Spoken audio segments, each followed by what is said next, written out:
एक बार फिर से स्वागत करते हैं आप सभी लोगों का उदित एकेडमी के इस रैंकर सीरीज में। चलिए जल्दी जल्दी जुड़िए आप लोग।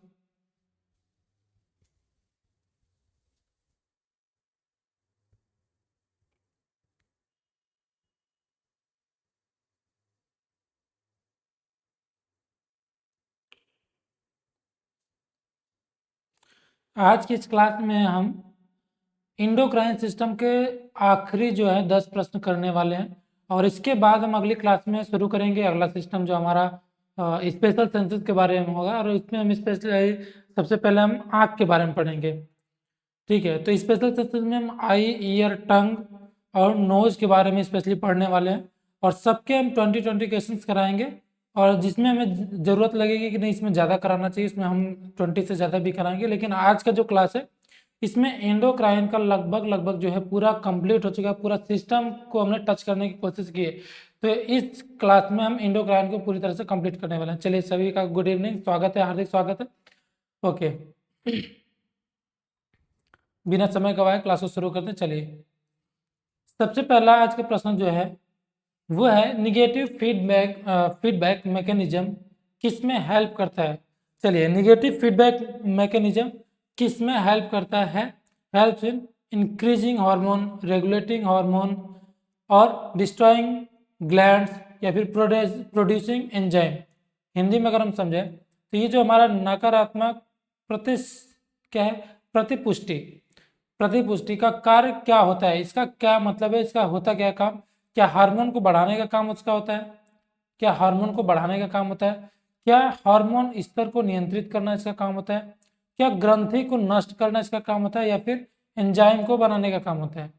चलिए negative feedback mechanism, positive feedback mechanism और उसके अलावा एक होता है रिलीजिंग और इनहिबिटिंग हार्मोन्स का मैकेनिज्म। वो चीज़ें पहले हम जान लेते हैं। देखिए ये जो हमारा है ये कंट्रोल सेंटर, ये क्या है? Control centre. मान लीजिए कि ये है हमारा हाइपोथैलेमस। ठीक है, ये क्या है? हाइपोथैलेमस। ये क्या है? हाइपोथैलेमस। ये जो है ये इफेक्टर इफेक्टर जो है ये है पिट्यूटरी ग्लैंड। ये क्या है? Pituitary gland. और ये जो है ये हमारा थायराइड हार्मोन, थायराइड ग्लैंड है। ठीक है, थायराइड ग्लैंड।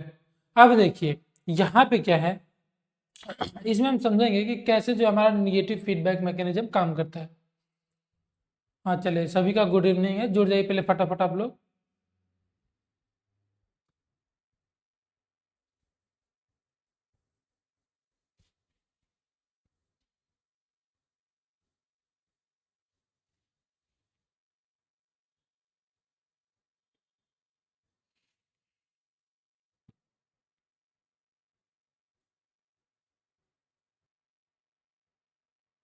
चलिए तो इस डायग्राम में हम समझेंगे कि निगेटिव फीडबैक मैकेनिज्म क्या होता है और ये कैसे काम करता है। चलिए तो हमने बताया कि ये क्या हमारा हाइपोथैलेमस जो कि क्या है कंट्रोल सेंटर, उसके बाद इफेक्टर, इफेक्टर क्या हमारा पिट्यूटरी ग्लैंड है और उसके बाद हमारा ये थायराइड ग्लैंड है। ठीक है, और ये क्या है? रिसेप्टर है। ये कहाँ का रिसेप्टर है? चलिए अब हम एक एक करके बात करेंगे तो आपको सारी चीज़ें जो है वो क्लियर हो जाएंगी। सबसे पहले हम बात करते हैं कि हमारे बॉडी में अगर मान लीजिए कि T3 और T4 की हो जा रही है कमी, हमारे बॉडी में क्या हुई? T3 और T4। मान लीजिए कि ये जो पड़ रहा है आपको यहाँ पे एक तराजू दिख रहा होगा। ठीक है, इस तराजू में यहाँ पे T3 और T4 की हो रही है कमी और ये जो है बीच में जो T3 T4 को मेंटेन करेगा ये हमारा थायराइड ग्लैंड। तो जैसे ही T3 T4 की कमी हो रही है आप देख रहे होंगे कि यहाँ पे जो है इसका पढ़ना क्या हो रहा है? कम हो रहा है। तो अब यहाँ पे क्या करेगा कि ये जो थायराइड ग्लैंड है, ये जो थायराइड ग्लैंड है वो एक मैसेज देगा। वो क्या करेगा? एक मैसेज देगा। किसको? किसको मैसेज देगा? वो देगा मैसेज रिसेप्टर को। और ये रिसेप्टर जो है ये थायराइड ग्लैंड के रिसेप्टर जो होते हैं, थायराइड ग्लैंड के रिसेप्टर, वहां पे मैसेज जाएगा कि T3 और T4 कम हो रहा है। तो ये मैसेज जो है रिसेप्टर से होते हुए कहाँ जाएगा? हमारे कंट्रोल सेंटर यानी कि हाइपोथैलेमस के पास। मतलब कि थायराइड ग्लैंड के पास जैसे मैसेज पहुंचता है हमारी बॉडी में T3 T4 की कमी हुई तो वो जो मैसेज है वो भेजा जाएगा किसके पास?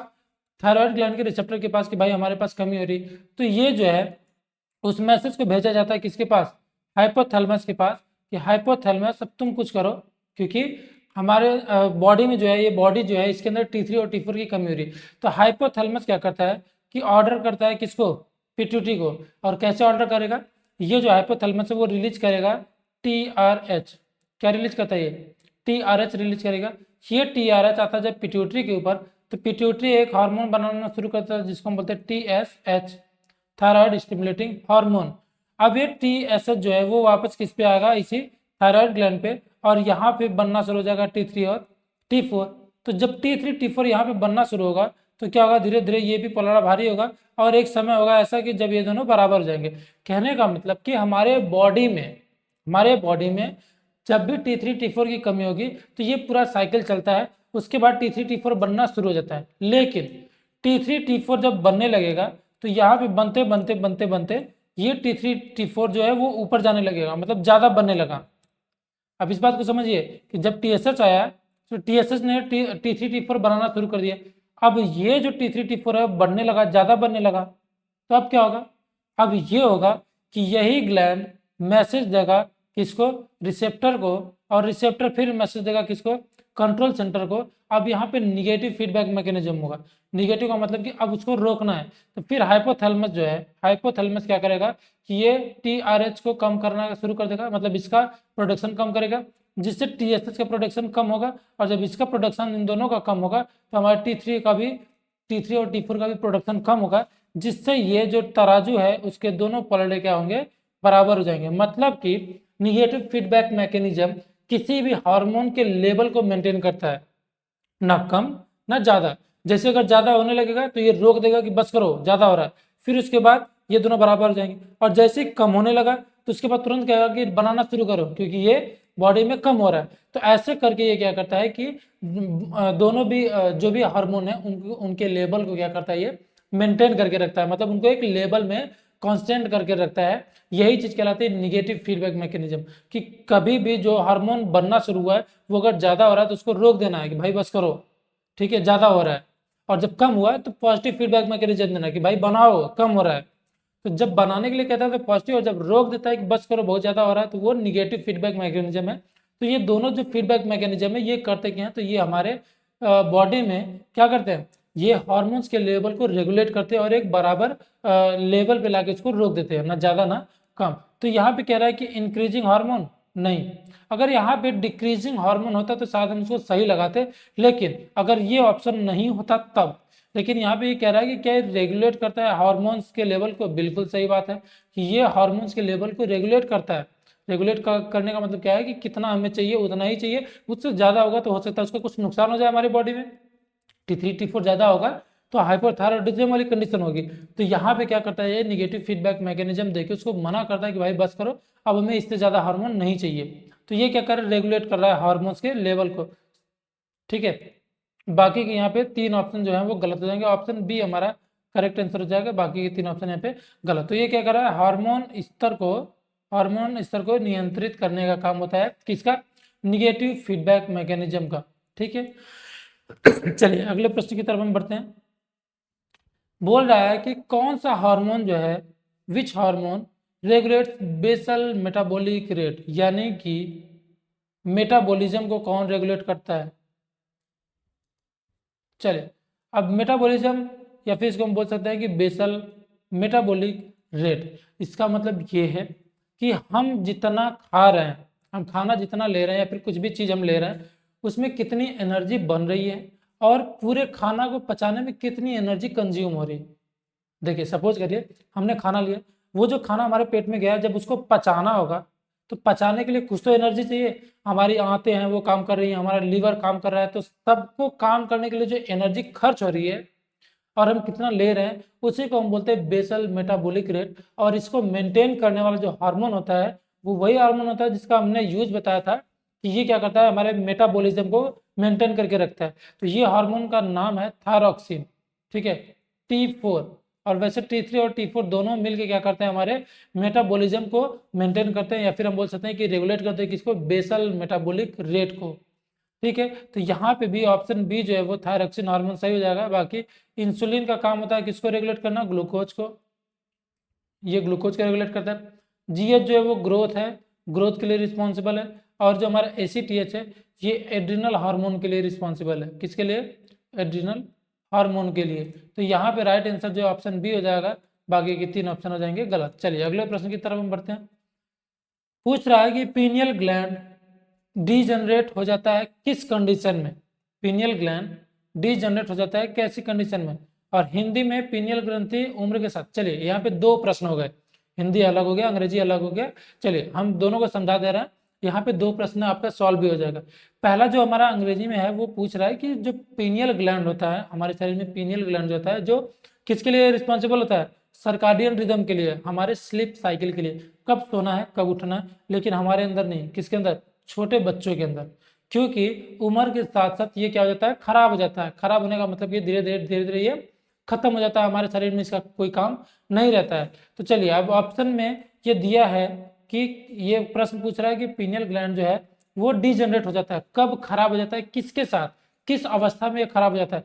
क्या ये उम्र के साथ साथ खराब हो जाता है, क्या ये ज्यादा एक्सरसाइज करने से खराब हो जाता है, क्या ये ज्यादा सोने से खराब हो जाता है, या फिर ज्यादा खाना खाने से होता है। चलिए बताइए। अभी हमने बताया कि ये बच्चों में होता है, तो इसका मतलब ये है कि उम्र के साथ साथ ये क्या हो रहा है, पीनियल ग्लैंड जो है उम्र के साथ साथ क्या हो रहा है, डिस्ट्रॉय हो जा रहा है।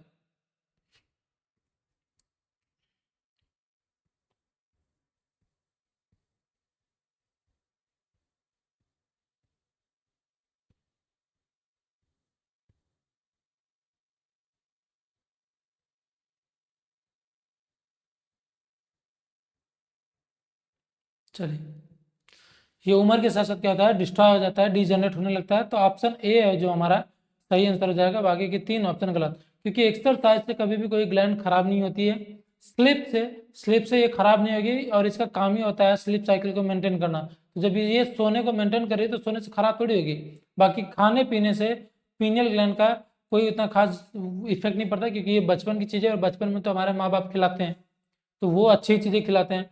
बाकी क्या है कि बाकी ऑर्गन जो है वो, बाकी जो ग्लैंड है वो खराब हो सकती हैं। वैसा नहीं कह रहे हैं कि डाइट की वजह से खराब नहीं हो सकती हैं। बट यहाँ पे कोई स्पेसिफिक डाइट नहीं दिया है कि नहीं हम क्या ले रहे हैं, फास्ट फूड ले रहे हैं या फिर ऐसे कुछ ले रहे हैं। डाइट अच्छी भी हो सकती है। तो यहाँ पे जो राइट आंसर हो जाएगा वो एज होगा, क्योंकि ये उम्र के साथ साथ क्या होती है, डिजेनरेट हो जाती है। चलिए हिंदी में जो पूछा है, पीनियल ग्रंथि उम्र के साथ, अब यहाँ पे पूछ भी दिया है कि उम्र के साथ साथ पीनियल ग्लैंड में क्या चेंजेस देखने को मिलते हैं। क्या ये पीनियल ग्लैंड बढ़ती रहती है, क्या ये छीड़ होती है, छीड़ का मतलब कि खराब होने लगती है, डिजनरेट होने लगती है, क्या ये समान रहती है जैसे बचपन में वैसे ही उम्र के साथ भी रहती है, क्या ये विभाजित होकर 1 से 2, 2 से 4, 4 से 8 होने लगती है। तो यहाँ पे हमारा राइट आंसर होगा कि उम्र के साथ साथ वो तो खराब होने लगती है, छीड़ होने लगती है। ठीक है, तो यहाँ पे क्या होगा कि डिजनरेट यानी कि छीड़ होने लगती है वो उम्र के साथ साथ। तो ऑप्शन बी इसमें सही हो जाएगा, बाकी के 3 ऑप्शन गलत। चलिए नेक्स्ट प्रश्न की तरफ हम बढ़ते हैं। यहाँ पे अब पैराथायरॉयड ग्लैंड की बात हम करेंगे। ये ग्लैंड होती है वो थायराइड ग्लैंड के ऊपर 4 बटन के स्ट्रक्चर में होती है, नंबर में 4 होती है।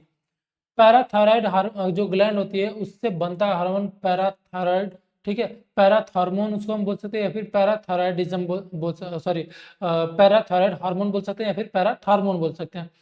तो यहाँ पे जो है पूछ रहा है कि हाइपर पैराथायरॉयडिज्म कॉज, ज्यादा अगर जो हमारा पैराथायरॉयड हार्मोन है, जो पैराथॉर्मोन है वो अगर ज्यादा हो जाए, ठीक है, पैराथॉर्मोन जो है, पैराथॉर्मोन जो है वो ज्यादा हो जाए, बहुत ज्यादा हो जाए, तो वो क्या कॉज कर सकता है। क्या वो कैल्शियम के लेवल को कम कर देगा, क्या वो कैल्शियम के लेवल को बढ़ा देगा, ठीक है, क्या वो शुगर के लेवल को कम कर देगा, क्या वो घेंगा कर देगा, क्या वो ग्वाइटर कर देगा। चलिए बताइए इसका जवाब दीजिए कि अगर हमारे शरीर में पैराथायरॉयड हार्मोन का लेवल बढ़ जाए तो उसकी वजह से क्या कैल्शियम का लेवल कम हो जाएगा, या कैल्शियम बढ़ जाएगा, या फिर जो शुगर है वो कम हो जाएगा, या फिर घेंगा नाम की बीमारी हो जाएगी। बताइए।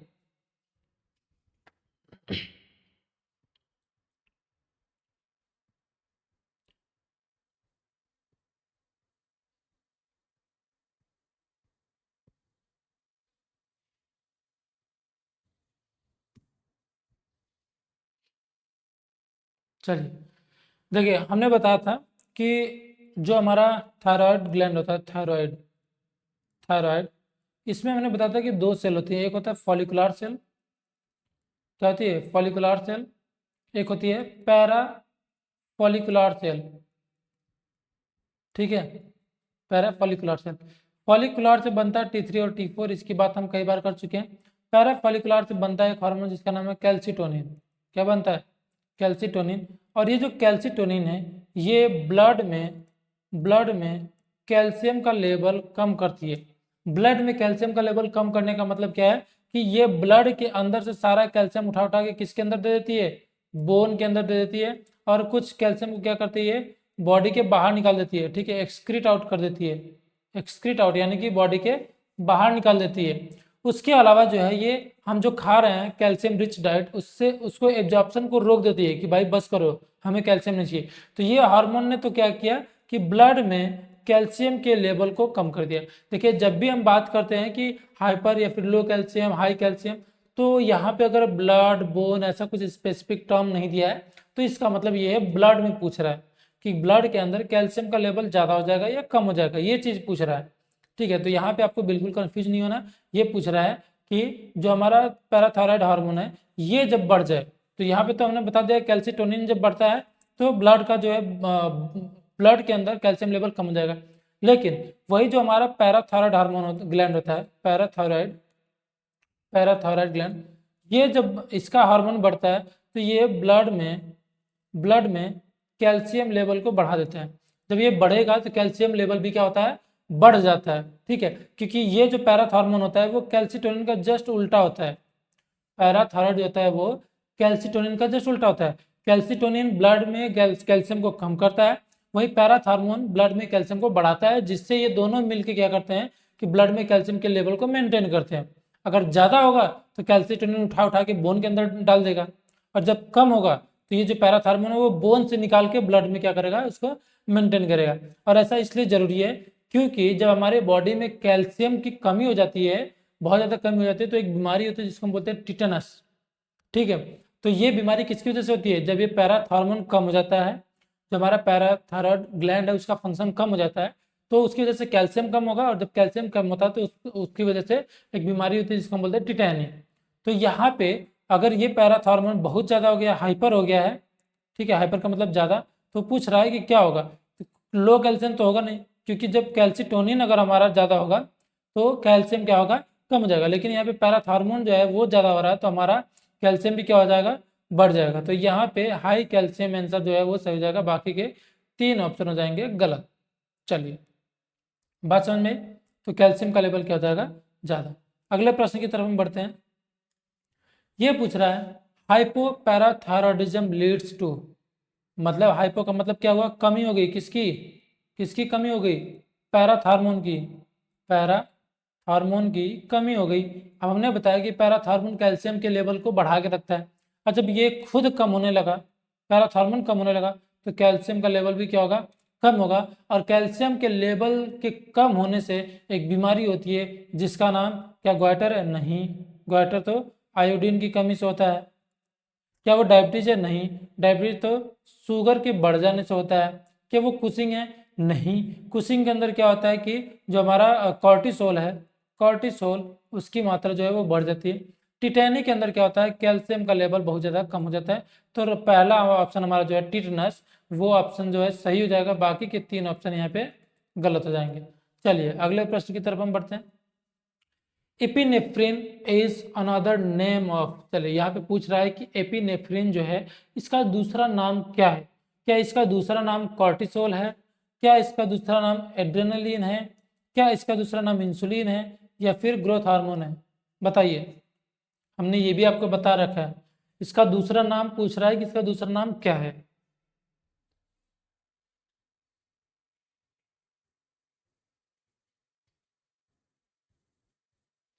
एपिनेफ्रिन का दूसरा नाम क्या है, हम हिंट दे दें आपको। चलिए ये हार्मोन जो है ये निकलता है एड्रिनल मेडुला से, ठीक है एड्रिनल मेडुला से निकलता है।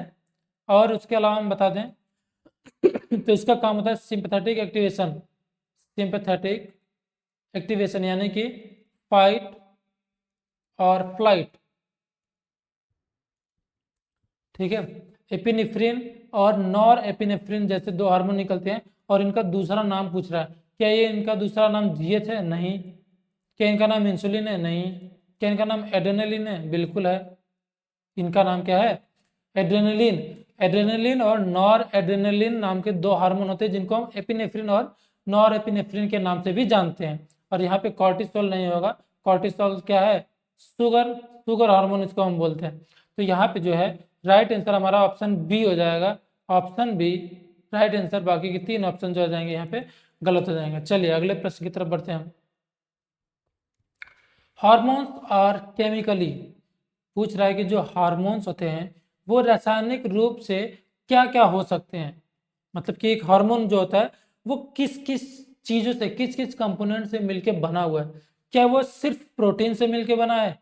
क्या जो हार्मोन होता है वो सिर्फ प्रोटीन होता है? क्या वो स्टेरॉइड, प्रोटीन और अमाइंस सबका मिश्रण होता है? क्या वो सिर्फ और सिर्फ फैट होता है? क्या वो सिर्फ फैट होता है? क्या वो सिर्फ कार्बोहाइड्रेट होता है? यही चीज पूछ रहा है। क्या वो सिर्फ प्रोटीन है? क्या वो सिर्फ फैट है? क्या वो सिर्फ कार्बोहाइड्रेट है? या फिर वो स्टेरॉइड, प्रोटीन और अमाइंस का मिश्रण है? बताइए।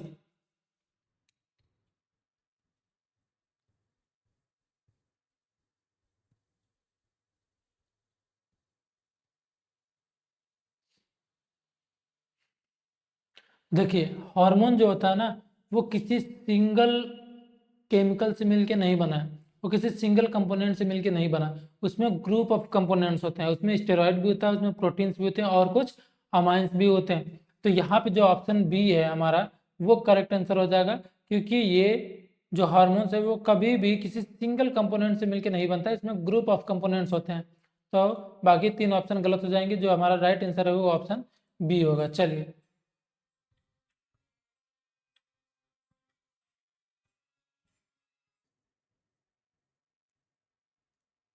ठीक है, चलिए हम अब अपने अगले प्रश्न की तरफ बढ़ते हैं। अगला प्रश्न कह रहा है कि स्टेरॉइड हार्मोन्स किससे बनते हैं? स्टेरॉइड हार्मोन्स किससे बनते हैं? तो स्टेरॉइड हार्मोन्स जो होते हैं वो हम आपको सीधा सीधा बता दे रहे हैं कि ये ना तो प्रोटीन से बनते हैं, ना तो ग्लूकोज से बनते हैं, ना तो डीएनए से। ये बनते हैं कोलेस्ट्रॉल से। किससे बनते हैं? ये कोलेस्ट्रॉल से बनते हैं। तो हमारा जो राइट आंसर है वो कोलेस्ट्रॉल हो जाएगा, ना कि प्रोटीन, ग्लूकोज और डीएनए। चलिए अगले प्रश्न की तरफ हम बढ़ते हैं। हमारा जो अगला प्रश्न है वो है target sales have specific. Target sale का मतलब ये होता है कि मान लीजिए कोई हार्मोन जो है, मान लीजिए कि TSH की बात हम कर रहे हैं, थायराइड स्टिमुलेटिंग हार्मोन, जिसका जो रोल है वो किसके ऊपर होता है? थायराइड हार्मोन के ऊपर होता है, सॉरी थायराइड ग्लैंड के ऊपर होता है। TSH जो है वो आता है किसके ऊपर? एक्ट करता है हमारे थायराइड ग्लैंड के ऊपर। तो यहाँ से क्या बनता है? T3 और T4 बन जाता है। तो यही चीज पूछ रहा है कि जो भी स्पेसिफिक ग्लैंड है, स्पेसिफिक सेल है, उसके अंदर क्या चीजें होती हैं जो उसको कैच करती हैं। मान लीजिए ये जो TSH है वो बनता है पिट्यूटरी से। किससे बनता है? पिट्यूटरी से। पिट्यूटरी से बनने के बाद ये हार्मोन है तो डायरेक्टली ब्लड में मिक्स हो जाता है। अब वो ब्लड जो है इसको पूरी बॉडी में लेके घुमा रहा है। अब ऐसा नहीं कि वो निकला सीधे आ गया थायराइड के पास, वो निकला ब्लड में मिक्स हुआ और पूरी बॉडी में घूमते घूमते जब वो थायराइड के पास आता है तो TSH का जो रिसेप्टर है वो सिर्फ और सिर्फ किसके अंदर है? थायराइड के पास है। इसके पास क्या होता है? उसका रिसेप्टर होता है। जैसे मान लीजिए कि ये T3 है, TSH है, उसका शेप इस तरीके से है। और ये जो हमारा ग्लैंड है थायराइड, इसके पास क्या होगा? इसके लिए एक खास तरीके का रिसेप्टर होगा जिसमें ये आके क्या होगा? ऐसे फिट हो जाएगा। और इसी को हम कहते हैं रिसेप्टर, कि वो खास तरीके के केमिकल के लिए खास तरीके का रिसेप्टर होता है किसके पास? टारगेट सेल के पास। तो टारगेट सेल जो है इस हार्मोन के लिए, टारगेट सेल जो है वो हमारे का है क्या है? थायराइड ग्लैंड का सेल है। तो थायराइड ग्लैंड के सेल में होते हैं स्पेसिफिक रिसेप्टर्स। कोई एंजाइम का लेना देना नहीं है, कोई डक्ट का लेना देना नहीं है, ना तो नर्व्स का लेना देना नहीं। यहाँ पे राइट आंसर जो है वो क्या हो जाएगा? क्या हो जाएगा हमारा? Option B. ठीक है, ऑप्शन बी, यानी कि रिसेप्टर्स होते हैं वही क्या करते हैं? केमिकल को रिसीव करते हैं। और बाकी बॉडी में जितने भी ऑर्गन है वहां पे उस केमिकल के लिए रिसेप्टर नहीं होते हैं। ठीक है, मान लीजिए यही रिसेप्टर इसके लिए जो रिसेप्टर बना है, यही रिसेप्टर दूसरे ग्लैंड में मान लीजिए लीवर के पास हो, तो जैसे ही ये हार्मोन घूमते घूमते लीवर के पास जाएगा, लीवर उसको रख लेगा अपने पास। लेकिन लीवर के पास रिसेप्टर है नहीं, बाकी किसी ऑर्गन के पास नहीं है, सिर्फ किसके पास है, थायराइड ग्लैंड के पास है। तो यहाँ पे टारगेट सेल्स के लिए, टारगेट सेल्स के पास किसी भी हार्मोन के लिए क्या होता है, स्पेसिफिक रिसेप्टर होते हैं। चलिए, आज के सेशन का और इस यूनिट का आखिरी प्रश्न हमारा है, ये पूछ रहा है कि the overall function of endocrine क्या है। भाई अंतःस्रावी जितना भी हमने पढ़ा, ओवरऑल हमने जितनी भी चीजें पढ़ी इसमें, वो पूछ रहा है कि इस सिस्टम का ओवरऑल मतलब बता दीजिए कि ये है क्या चीज, इसका मुख्य कार्य क्या है। क्या इसका मुख्य कार्य हमने अभी तक जो पढ़ा है, क्या वो डाइजेशन था, क्या वो डाइजेशन था, क्या वो कोऑर्डिनेशन एंड रेगुलेशन था, क्या वो रेस्पिरेशन था, या फिर एक्सक्रीशन। एक्सक्रीशन का मतलब होता है उत्सर्जन, यानी कि बाहर निकाल देना किसी चीज को, जैसे कि यूरिन को बाहर निकालना। और दूसरा पूछ रहा है रेस्पिरेशन, क्या वो सांस लेने में मदद करता है, ये जो हमारा इंडोक्राइन सिस्टम, क्या वो सांस लेने में बस मदद करता है। और उसके बाद हमारा ऑप्शन है कि क्या ये कोऑर्डिनेशन यानी कि समन्वय और नियंत्रण करना, समन्वय और नियंत्रण करने का काम इसका होता है। या फिर पूछ रहा है कि क्या ये डाइजेशन यानी कि पाचन में हेल्प करता है। चलिए, राइट आंसर जो इसका हो जाएगा, अभी तक हम जो पढ़ते आ रहे हैं कि हार्मोन्स हमारी पूरी बॉडी को एक बैलेंस बना के चलाते हैं, इसको कोऑर्डिनेट करके और क्या करते हैं, रेगुलेशन इसका जो है मेंटेन करते हैं। और यही हमारा राइट आंसर हो जाएगा कि हमारा पूरा एंडोक्राइन का जो फंक्शन था, मेन फंक्शन, वो क्या हो जाएगा, हमारे पूरे एंडोक्राइन का मेन फंक्शन हो जाएगा हमारा कोऑर्डिनेशन एंड रेगुलेशन। ठीक है, कोऑर्डिनेशन एंड रेगुलेशन यानी कि समन्वय एंड नियंत्रण बना के रखना हमारी पूरी बॉडी का, ये इसका राइट आंसर हो जाएगा। चलिए, आई होप कि आपको आज की क्लास समझ में आई होगी। और आज के लिए अभी तो इतना ही, बाकी हम कल की क्लास में जो है, अपनी नेक्स्ट क्लास में जो हमारी यूट्यूब पे आएगी, उसमें हम पढ़ेंगे कुछ एमसीक्यू जो कि आई से रिलेटेड होंगे। अब हम स्पेशल सेंसस के बारे में पढ़ने वाले हैं। तो हम आँख पढ़ेंगे, आँख के बाद हम कान पढ़ेंगे, कान के बाद नाक पढ़ेंगे, फिर जीभ पढ़ेंगे। चलिए, तो अभी के लिए इतना ही। चलिए, थैंक यू सो मच।